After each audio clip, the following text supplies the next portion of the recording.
The chains around his wrists were cold. They were made from some metal he had never seen before. It was silver but glowed with a soft blue light.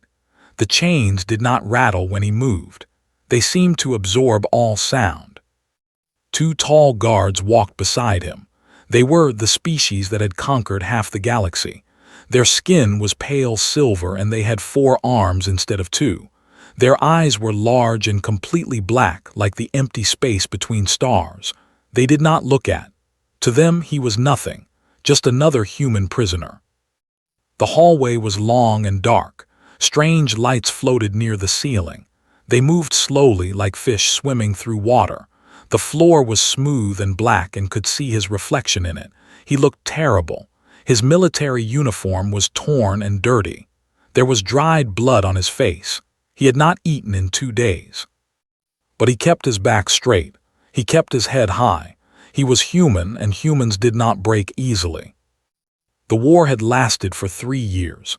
The Empire had come to Earth with 1,000 ships. Humanity had fought back with everything they had.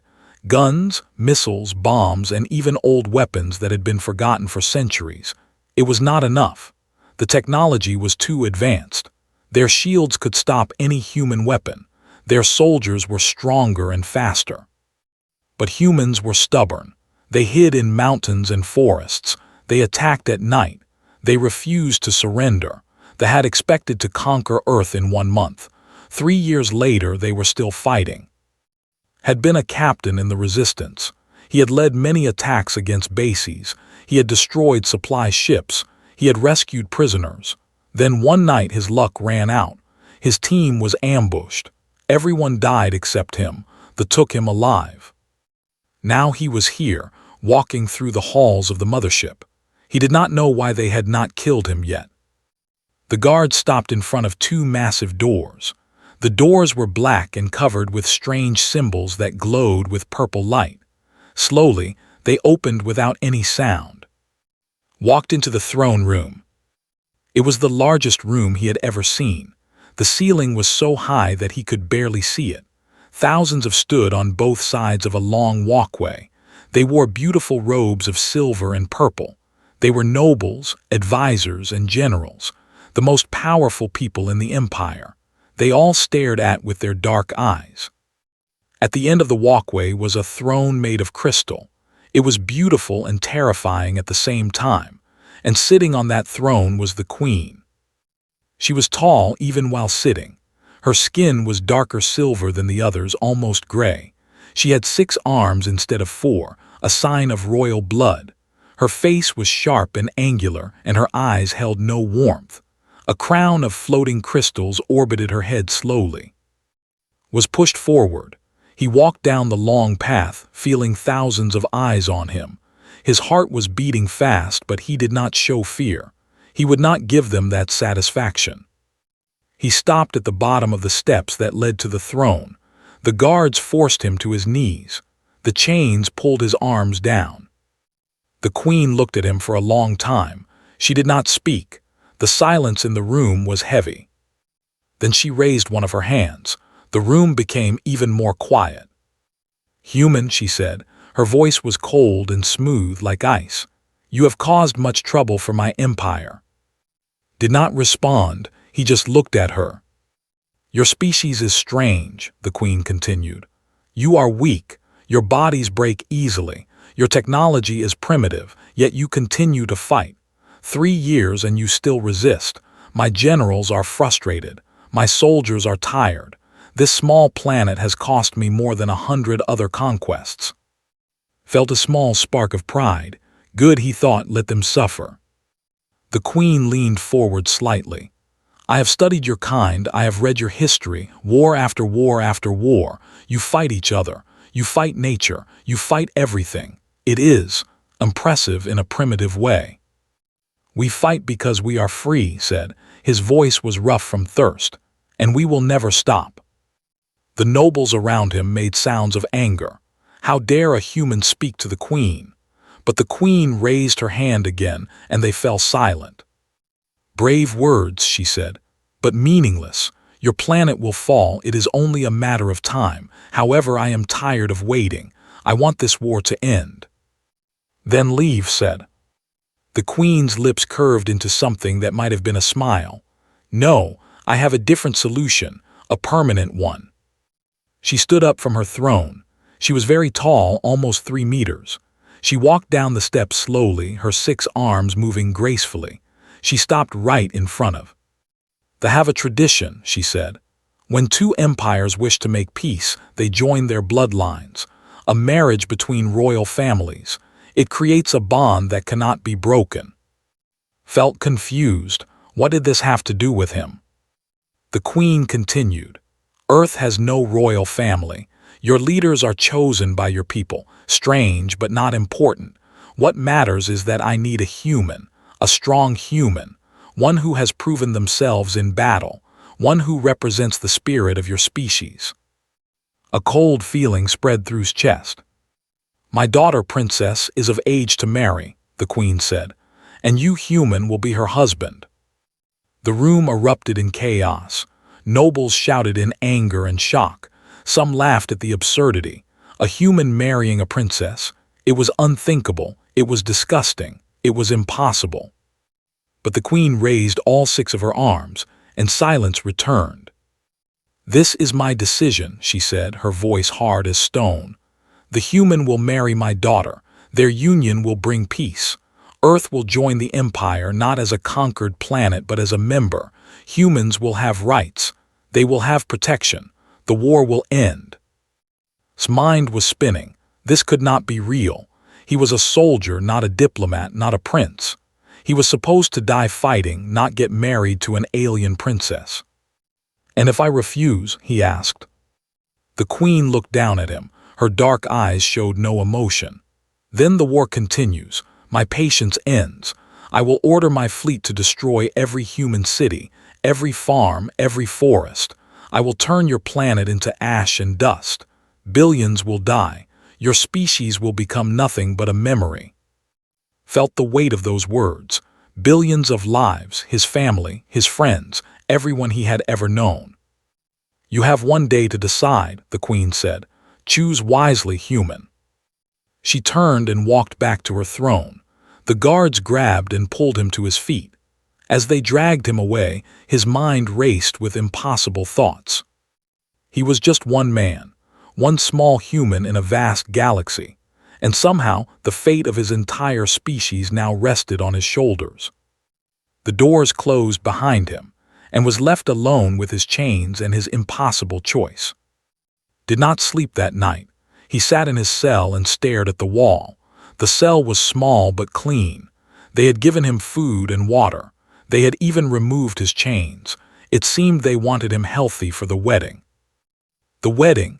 The word felt strange in his mind. He had never thought about marriage before. There had been no time during the war. Every day was about survival, about fighting, about watching friends die. Love and family were dreams for after the war, dreams that seemed impossible now. But was this really impossible? The queen had offered something no human general could achieve: peace, real peace. Humans would become part of the empire, they would have rights, they would live. All it would cost was his freedom. When morning came, had made his decision. He would accept. The guards came for him at midday. They did not put chains on him this time. Instead, they gave him new clothes. A simple black shirt and pants made from material softer than anything on Earth. They led him through different hallways than before. These halls were brighter, with windows that showed the stars outside. They stopped at a large door made of white metal.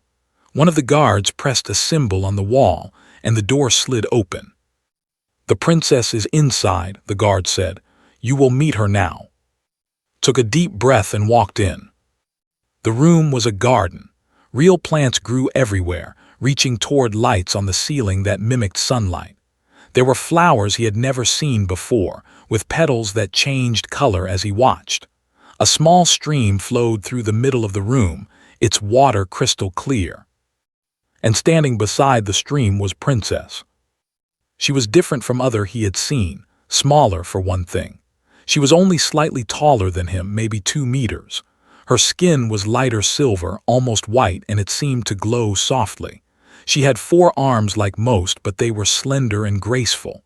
Her hair was long and black, which surprised him. He had not known could have black hair. But what struck him most were her eyes. They were not completely black like other. They had small points of light in them, like stars in a night sky. She was beautiful, strange and alien, but beautiful. She was also clearly angry. "So you are the human," she said. Her voice was musical but cold. "The primitive creature my mother wants me to marry." Stayed calm, he had expected this. "Yes," he said simply. "Do you know how insulting this is?" continued. She walked toward him, her 4 arms crossed. "I am a princess of the Empire. I was supposed to marry a prince from the kingdom or a duke from the Stellar Confederation. Instead, I am given to a human, a species we conquered, a species that still throws metal projectiles at each other. We call them bullets," said, "and they work pretty well." His eyes narrowed. "Is that supposed to be humor? I have studied humans. You use humor when you are nervous. Are you nervous, human?" "My name is," he said. "And yes, I am nervous. I am also tired, confused, and probably going to make many mistakes. But I am here because I chose to be here. I could have refused. I could have let your mother destroy my planet. Instead, I am standing in front of you trying to save billions of lives." Paused, something flickered in her starry eyes. Surprise, perhaps. "You chose this?" she asked. "Yes." "Why? You will be a prisoner here forever. You will never see your home again. You will live among people who hate you." Shrugged. "My people will live. That is enough." Studied him for a long moment. Then she turned away and walked back to the stream. She sat down on a stone bench and looked at the water. "I did not choose this," she said quietly. "My mother did not ask me. She simply announced it to the entire court.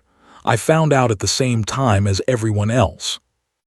Walked closer carefully. "That must have been hard." "You do not know anything about hard," snapped, but her voice was weaker now. "I am a princess. I was born for duty. I always knew I would marry for politics, not love, but I hoped." She did not finish the sentence. Sat down on the ground near the bench, not too close but close enough to talk comfortably. "What did you hope?" Was quiet for a while. The water in the stream made soft sounds. Somewhere a strange bird sang. "I hoped I would at least know my husband," she finally said. "I hoped we would meet first, talk first, maybe become friends. Instead, I get a stranger, an alien, someone I cannot understand." "I am not that hard to understand," said. "I like food, I like sleeping, I do not like being shot at. Pretty simple, really." Looked at him. For a moment her lips twitched, almost a smile. There is that human humor again. "We use it when we are scared," admitted, "and when we want to make friends." "We are not friends." "Not yet." Looked away again, but some of the anger had left her shoulders.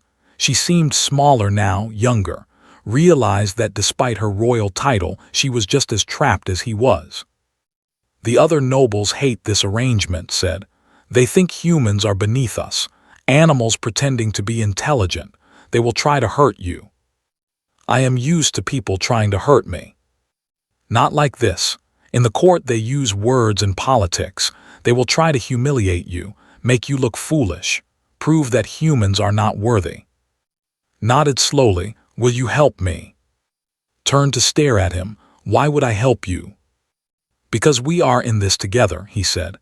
"I know you hate this marriage, I know you hate me. But if I fail, if the nobles destroy me, it will embarrass your mother. It will embarrass you. The peace will fall apart. The war will continue." He met her starry eyes without flinching. "Help me and we both survive. We do not need to love each other. We do not even need to like each other, but we can work together." Was silent for a long time. The water flowed, the birds sang, the flowers changed their colors. "You are smarter than I expected," she finally said.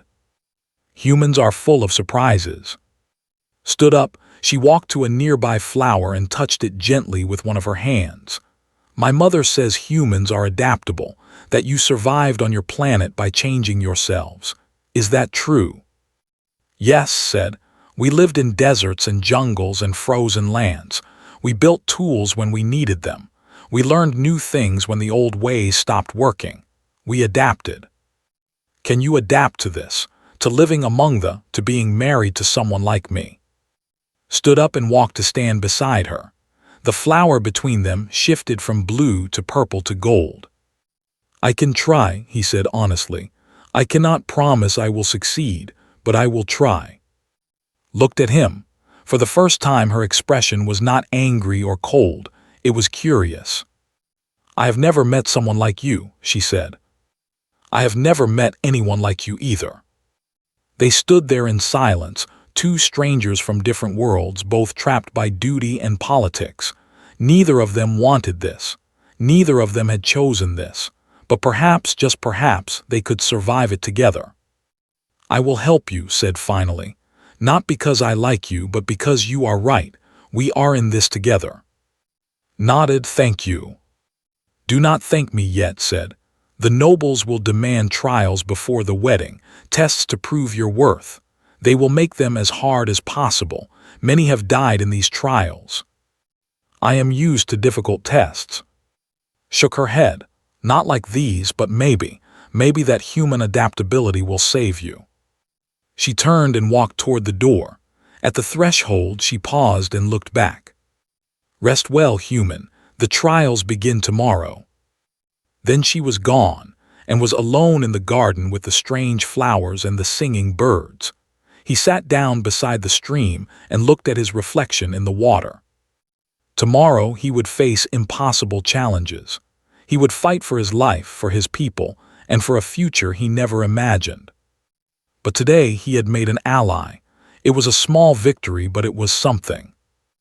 And humans had always been good at building something from nothing. The arena was massive. It was built inside the mothership, a circular space with walls that stretched up for hundreds of meters. Thousands of sat in floating seats that rose in tiers around the arena floor. They wore their finest clothes and jewelry. This was entertainment for them. A primitive human trying to prove his worth. Most expected him to die. Stood in the center of the arena. He wore simple training clothes that had given him. She had also given him advice the night before, explaining each trial and what to expect. He was grateful for her help, but he knew it might not be enough. The queen sat in a royal box high above the arena. Princess sat beside her, her face carefully blank, could not tell what she was thinking. A loud voice echoed through the arena. It came from everywhere at once, projected by technology did not understand. The human has asked to marry Princess of the Empire. By ancient law, he must prove his worth through 3 trials. The trial of body, the trial of mind, the trial of spirit. If he fails any trial, he will die. If he succeeds, he will be worthy of the princess. The crowd made sounds of excitement. Some cheered, others laughed. None of them believed he could win. Took a deep breath. His heart was pounding, but his hands were steady. He had faced death many times during the war. This was just another battle. The trial of body will begin. The human will face a warrior in combat. A door opened on the far side of the arena. A warrior walked out. He was huge, almost 3 meters tall, with 4 arms that bulged with muscle. He carried no weapons because he did not need any. Warriors were strong enough to crush metal with their bare hands. The warrior stopped across from. His black eyes showed only contempt. I am general, the warrior said. I have killed 1,000 enemies of the empire. You will be nothing but another mark on my record. Said nothing. He watched the general carefully, studying how he moved, how he stood. The general was confident, almost lazy. He did not see as a threat. Good thought, underestimate me. A bell rang and charged forward. He was fast, incredibly fast for his size. His 4 arms reached out to grab, but was not there. He had already moved, diving to the side at the last moment. Hands closed on empty air. The general stumbled slightly, surprised. Did not waste the moment. He kicked at the back of his knee. It was a weak point on humans, and he hoped it was similar for. The kick connected and grunted in pain. His leg buckled slightly. The crowd gasped. The human had actually hurt a general. Spun around, his 4 arms swinging wildly. Ducked under one arm, dodged another, but the third caught him in the chest. The blow sent him flying across the arena. He hit the ground hard, the breath knocked out of him. Pain exploded through his body. He tasted blood in his mouth, but he forced himself to roll to get back on his feet. Staying down meant death. Was already charging again. This time he was not underestimating. His eyes were focused, his movements precise. Knew he could not win a direct fight. The general was too strong, too fast. But humans had never won wars by being stronger. They won by being smarter. He ran toward the arena wall, followed, confused. What was the human doing? At the last moment, jumped. He pushed off the wall with his feet, launching himself backward over his head. It was a move he had practiced hundreds of times during training on Earth. Could not turn fast enough. Landed on his back, wrapping his arms around the general's neck. It was a chokehold, a technique older than human civilization. Roared in anger. He reached back with all 4 arms trying to grab, but held tight, squeezing, cutting off the blood flow to his brain. The general stumbled. His movements became slower, weaker. The crowd was completely silent, unable to believe what they were seeing. Finally fell to his knees. Then he collapsed forward, unconscious. Let go and rolled away, breathing hard. Every part of his body hurt. But he was alive, and the general was defeated. The arena was silent for a long moment. Then slowly some of them began to clap. Not many, but some. They respected strength even in a human. The Queen's voice echoed through the arena. The human has passed the trial of body. Allowed himself a small smile. 1 trial down, 2 to go. The trial of mind was held in a different chamber. It was a dark room filled with floating screens and holographic displays. Sat at a table across from 3 elders. They were scholars, masters of mathematics, physics, and strategy. The human will solve 3 puzzles, one elder announced. These puzzles test logic, planning, and wisdom. Children solve the first puzzle by age 5. No human has ever solved the third. Nodded, had warned him about this. The believed humans were intelligent but primitive. They thought human minds were simple. The first puzzle appeared on the screen in front of him. It was a 3-dimensional shape that kept changing. He had to identify the pattern and predict the next form. Studied it carefully. Numbers and shapes had always made sense to him. During the war, he had planned attacks by calculating patrol routes and supply schedules. This was not so different. After 5 minutes, he spoke his answer. The elders checked it. Their faces showed surprise. Correct, one said reluctantly. The second puzzle was harder. It was a strategic scenario involving fleet movements, resource management, and enemy predictions. Had to find the optimal solution. This felt familiar. It was like planning a battle, just with more variables. He took his time, thinking through each possibility. The elders watched him, expecting him to fail at any moment. 20 minutes later gave his answer. The elders consulted their computers. Their surprise grew. Correct, they admitted. The third puzzle appeared and understood why no human had solved it. It was not a puzzle of logic or mathematics. It was a puzzle of perspective. The problem was presented in a way that only made sense if you could think in 4 dimensions. Minds could do this naturally. Human minds could not.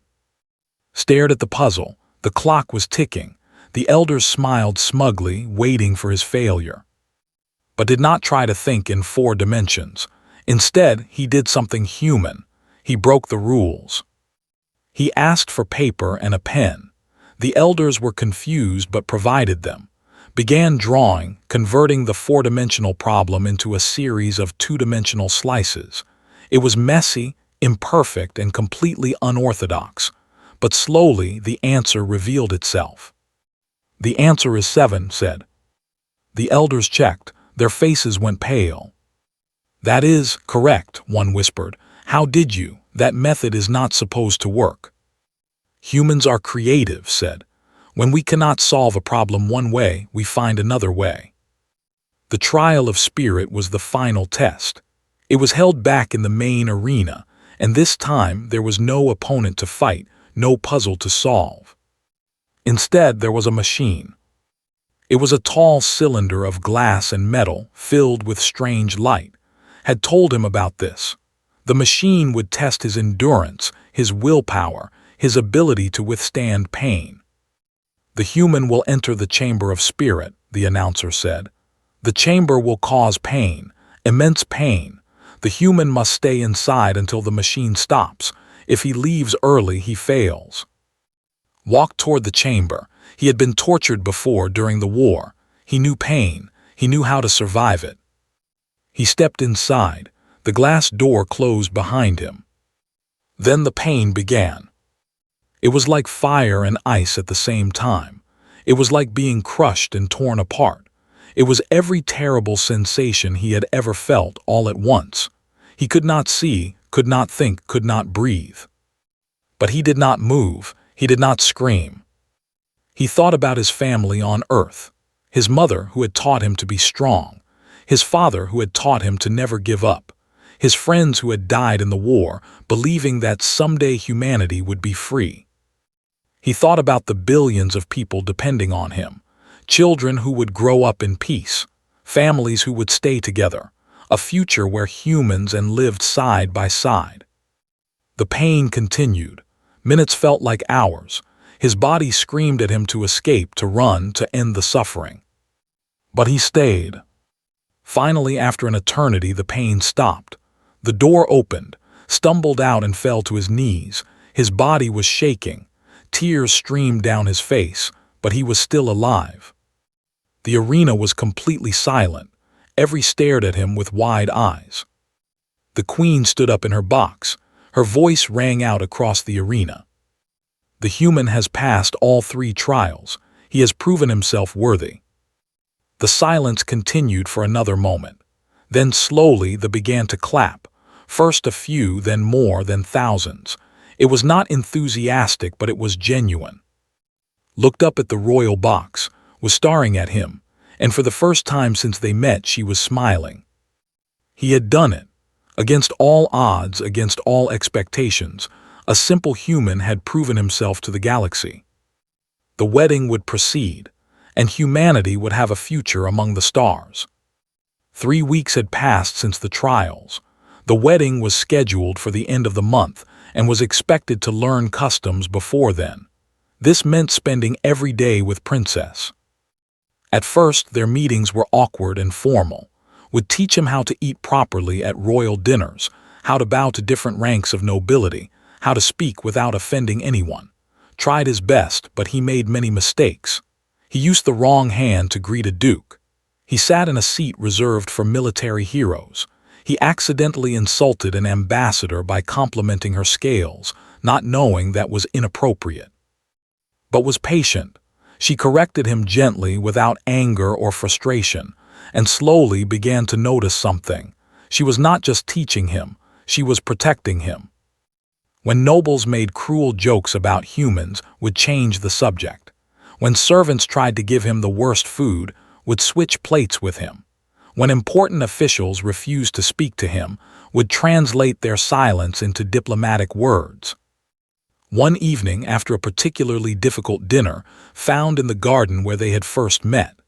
She was sitting by the stream, her 4 arms wrapped around her knees, staring at the water. "You did not have to defend me tonight," said, sitting down nearby. "Lord Menu was just making a joke." "It was not a joke," said quietly. "He called you a trained animal. That is not humor, that is cruelty." Shrugged. "I have been called worse." Turned to look at him. Her starry eyes were troubled. "Does it not bother you, the way they treat you, the way they look at you?" "Sometimes," admitted, "but I cannot control how they see me. I can only control how I act. Was quiet for a moment, then she said, I was wrong about you. What do you mean? When we first met, I thought you were like the humans in our records, violent, simple, driven only by instinct. She paused. But you are not like that. You think before you speak. You control your emotions. You adapt to situations that would break anyone else. Is that a compliment? Almost smiled. I am still deciding. They sat in comfortable silence. The artificial wind rustled through the garden, making the color-changing flowers dance. Somewhere, the strange bird was singing again. Tell me about Earth, said suddenly. Was surprised. What do you want to know? Everything. I have only seen your planet in reports and images. They show destruction and war, but there must be more than that. Thought for a moment. How could he describe Earth to someone who had never seen a sunrise, who had never felt rain on their skin, who had never walked through a forest or swam in an ocean? Earth is complicated, he began. It has everything.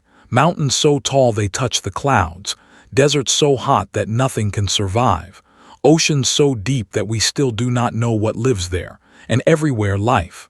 Plants, animals, insects, millions of species all fighting to survive. Fighting, repeated. Even your nature is violent. Not just violent, also beautiful. Have you ever seen a sunset? The sky turns orange and pink and purple like someone painted it. Have you ever heard a bird sing in the morning? Not like that artificial bird here. A real bird welcoming a new day. Have you ever felt grass under your feet or smelled flowers after rain? Shook her head slowly. I have lived my entire life on ships and stations. The closest I have been to nature is this garden. Then I hope someday you can see Earth, said.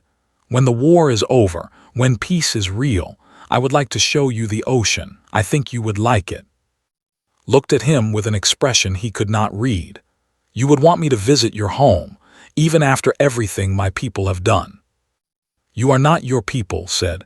You did not start the war. You did not order the attacks. You are just a person like me trying to do the right thing. Turned away, but saw her lower arms trembling slightly. He wondered if she was going to cry, did even cry. No one has ever said that to me before, she whispered. To everyone in the empire I am the princess, a symbol, a tool for politics. No one sees me as a person. I see you, said simply. Looked at him again. A single tear rolled down her silver cheek, leaving a trail that sparkled like starlight. How do you do that? She asked. How do you make me feel understood? We are from different species, different worlds. We should have nothing in common. Smiled gently. Maybe feelings are universal. Maybe loneliness and hope and fear feel the same, no matter what planet you come from. After that night, something changed between them. The formal lessons continued, but they also began to have real conversations. Told him about her childhood, about the pressure of being royal, about her dreams of exploring unknown galaxies. Told her about Earth, about his family, about the friends he had lost in the war. They discovered unexpected similarities. Both of them loved music, though their instruments were very different. Both of them enjoyed strategy games and puzzles. Both of them preferred quiet evenings over loud parties. And both of them were terribly lonely. One night showed the observation deck. It was a small room at the top of the ship, with a transparent ceiling that showed the stars. They lay down on the floor and looked up at the galaxy. That one is the nebula, said, pointing with one hand. It takes 300 years for light to travel across it. It is beautiful, said. And that one is the stellar nursery. New stars are born there every day. In 1,000,000 years they will have planets of their own. Watched the stars in silence. They seemed so far away, so impossible to reach. Yet here he was floating among them. I used to look at the stars from Earth, he said. I wondered if anyone was out there, if they were friendly, if they would ever find us. And now you know. Now I know. He turned his head to look at. In the starlight she looked almost human, almost, Not all of you are bad, some of you are pretty okay. Laughed. It was the first time he had heard her really laugh, and the sound was like music. Pretty okay. Is that a human compliment? The highest compliment, said seriously. On Earth, if someone says you are pretty okay, it means they would share their food with you. That does sound serious. They looked at each other for a long moment. Something unspoken passed between them, something warm and fragile and new. Said quietly, I think I do not hate this marriage anymore. Just not hate. Maybe more than not hate. She reached out with one of her hands, hesitant, uncertain, took it gently.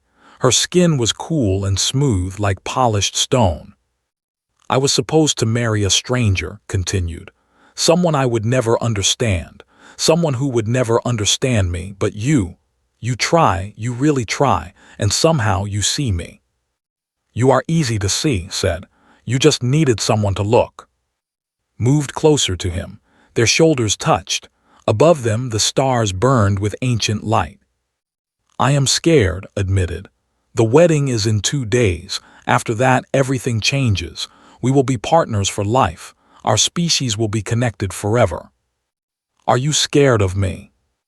No, I am scared of failing. I am scared that the peace will not last. I am scared that my people will never accept humans. Squeezed her hand gently. Then we will be scared together, and we will face whatever comes together. Smiled. It was a real smile, warm and genuine, lighting up her whole face. Together, she repeated, I like that word.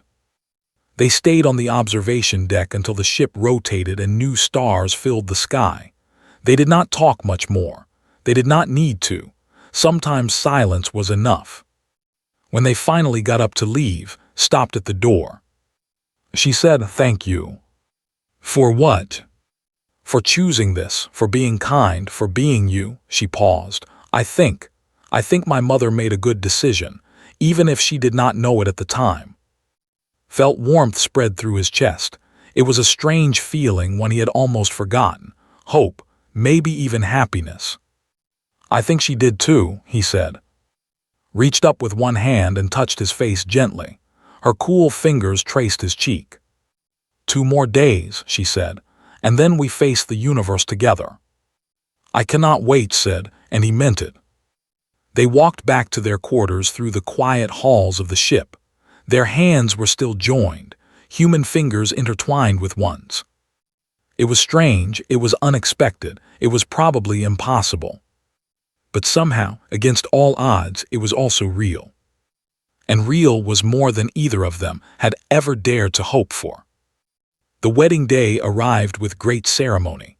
The throne room had been transformed into something magical. Millions of tiny lights floated in the air like fireflies. Flowers from 100 different planets lined the walls, filling the room with sweet perfumes. The crystal throne had been moved to the side, replaced by a large platform covered in white cloth. Thousands filled the room, not just nobles this time, but common citizens too. The wedding was being broadcast across the entire empire. Billions of creatures were watching. This was the moment that would change history. Stood on the platform, wearing formal clothes that had helped him choose. They were dark blue, simple but elegant. He felt strange in them, like he was wearing someone else's skin, but had said he looked handsome, and that was enough. The queen sat on a smaller throne nearby, her 6 arms folded in her lap. Her face showed no emotion, but thought he saw a small light of approval in her dark eyes. Maybe. It was hard to tell with. Music began to play. It was unlike anything had heard before, a combination of sounds that seemed to come from everywhere and nowhere. The crowd fell silent. Then appeared. She walked down the central aisle, and everyone turned to look. She was wearing a dress that seemed made of starlight itself, flowing and shifting with every step. Her black hair was decorated with small crystals that sparkled like diamonds. Her 4 arms were adorned with delicate silver chains. She was the most beautiful thing had ever seen. Climbed the steps to the platform and stood beside him. Her starry eyes met his, and she smiled nervously. "You look amazing," whispered. "You look acceptable," whispered back, but her smile grew wider. The high priest stepped forward. He was an ancient creature, his silver skin wrinkled with age, his movements slow and careful. He began speaking in the old language, words that did not understand but that felt powerful and sacred. Then the priest switched to the common language, so that everyone, including, could understand. "Today we witness something unprecedented," the priest said. "A union between two species, a bridge between two worlds. What was once war becomes peace. What was once hatred becomes hope." He turned to, "Princess of the Empire, do you accept this human as your partner? Do you promise to stand with him, to support him, to build a future together?" Looked at, her eyes were shining with tears that she refused to let fall. "I do," she said clearly.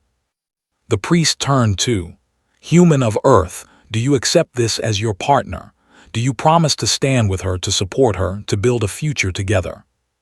Took's upper right hand in both of his. "I do," he said. The priest smiled, "Then let the bond be." He never finished the sentence. A loud crack echoed through the throne room. The priest stumbled backward, a look of shock on his face. A hole had appeared in his chest, smoking with strange energy. He collapsed to the ground, dead. Chaos erupted, screamed and ran in every direction. Guards rushed forward, their weapons drawn, but they were not fast enough. From the crowd, a group of figures emerged. They wore black clothes and masks, and they carried weapons that glowed with deadly light. Assassins, at least 20 of them. "Death to the human lover," one of them shouted. "Death to those who betray our purity." They opened fire. Did not think. He did not plan. His body moved on instinct, trained by years of war. He grabbed and threw her behind him, putting himself between her and the attackers. Pain exploded through his body as energy bolts hit him, one in the shoulder, one in the side, one in the leg. He fell to one knee, but he did not move from his position. I screamed. "Stay down," he gasped. Blood was flowing from his wounds. Human blood red against the white platform. "Stay behind me." The guards were fighting the assassins now, and the room was filled with the sounds of battle. But some of the attackers were still focused on the platform, still trying to kill the princess and her human. One assassin broke through the guards and charged toward them. He was large, even for a, and his weapon was aimed directly at. Forced himself to stand. His legs were shaking, his vision was blurry, but he stood. The assassin fired, threw himself in front of the bolt, taking it in the chest. He hit the ground hard, he could not breathe, everything was pain. But he heard the assassin fall too, taken down by the guards. He heard the last of the fighting end. He heard his voice calling his name. Then everything went dark. When woke up, he was in a medical room. Strange machines beeped around him. His body was covered in bandages and patches. Everything hurt. But he was alive. Was sitting beside his bed. Her beautiful dress was stained with blood. His blood. Her eyes were red from crying, but when she saw him open his eyes, she laughed with relief. "You are awake," she said. "You stupid, brave, impossible human. You are awake." "What happened?" His voice was barely a whisper. "You saved me. You took 3 bolts that were meant for me. The doctors said any normal would have died from such wounds. But you," she shook her head, "you refused to die." "Humans are stubborn," managed. Laughed again, though tears were streaming down her face. "Yes, yes, you are." The door opened and the queen walked in. For the first time since had met her, her face showed real emotion, gratitude, respect, maybe even something like affection. "Human," she said, standing at the foot of his bed. "You threw yourself in front of my daughter. You took injuries that should have killed you. You nearly died to protect her." "I made a promise," said weakly, "to stand with her, to support her." The queen was silent for a moment. Then she did something that shocked everyone in the room. She bowed. The queen of the empire, ruler of 1,000 worlds, bowed to a human. "I was wrong about your species," she said. "I thought you were primitive, weak, worthless except as soldiers, but you have shown me something I did not expect." She straightened up. "You have shown me that humans do not surrender, and that they protect what they love." Felt's hand slipped into his.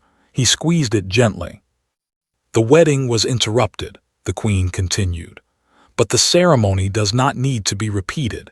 In tradition, when one partner risks their life for the other, the bond is complete. You and my daughter are now married in the eyes of the empire." Looked at, she was smiling through her tears. "Married," he repeated. "I guess I should have bought a ring."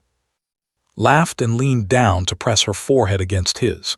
"You gave me something better than a ring. You gave me your life." "I would do it again," said. 100 times, 1,000 times." "I know," whispered. "That is why I love you." The words hung in the air between them. Love. Neither of them had said it before. Neither of them had been sure it was possible. But now, after everything they had been through, the word felt right. "I love you too," said, "Princess, wife." The queen cleared her throat. "There is one more matter. The assassins have been captured. They were members of a radical group that opposed the marriage. They have been dealt with, but their attack has shown something important to the empire." She looked at with her dark eyes. "They shot you 3 times. They hit you with weapons that can destroy steel. And yet here you are, talking, smiling, holding my daughter's hand.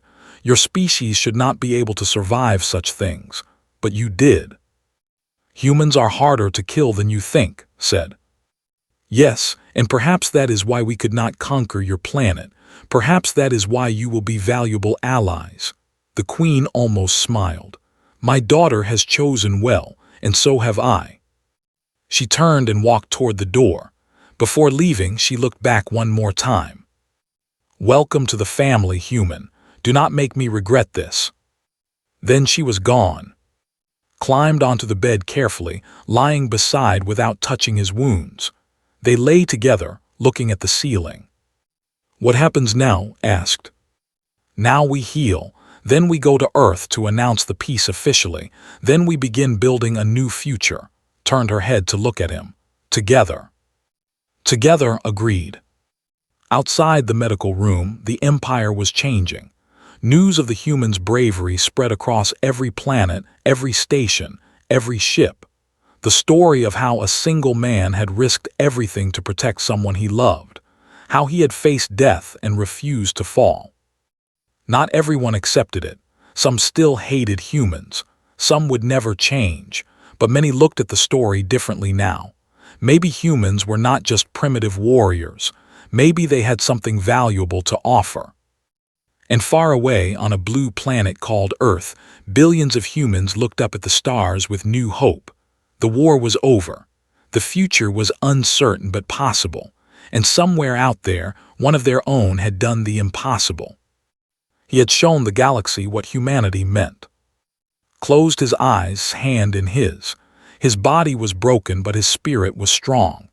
He had started this journey as a prisoner, alone and afraid. He was ending it as a husband, a hero, and a bridge between worlds. Tomorrow would bring new challenges, new enemies, new adventures. But for now he rested. For now he was home,